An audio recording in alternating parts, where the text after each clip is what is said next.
किसी गांव में दो भाई रहते थे, अदल और चालाक।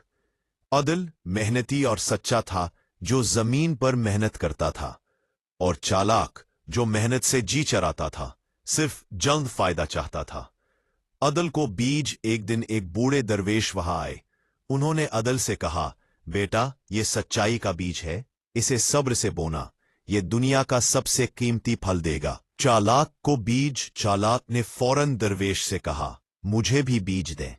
दरवेश ने चालाक को दिखावे का बीज दिया और कहा, ये फौरन बड़ा दरख्त बनेगा और तुम्हें फौरी फायदा देगा। अदल का सब्र। अदल ने सच्चाई का बीज बोया। वो हर रोज उस छोटे से पौधे को अपने सच्चे वादों और मेहनत से सींचता रहा। पौधा आहिस्ता आहिस्ता बढ़ा। चालाक की जल्दबाजी, चालाक का दिखावे का बीज वाकई रातों रात एक बड़ा और घना दरख्त बन गया। चालाक बहुत खुश हुआ कि उसे मेहनत नहीं करनी पड़ी।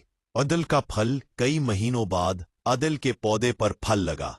जब उसने फल खोला तो वो न सिर्फ मीठा और लजीज था, बल्कि हर फल के अंदर एक छोटा सा सोने का दाना चमक रहा था।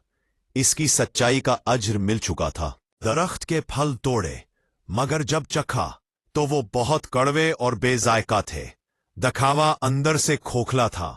अंजाम, और कुछ ही दिनों में वो बड़ा और घना दिखावे का दरख्त सूख कर खत्म हो गया। चालाक पछताता रह गया कि इसने सच्चाई के बजाय झूठ और जल्दबाजी का सहारा लिया।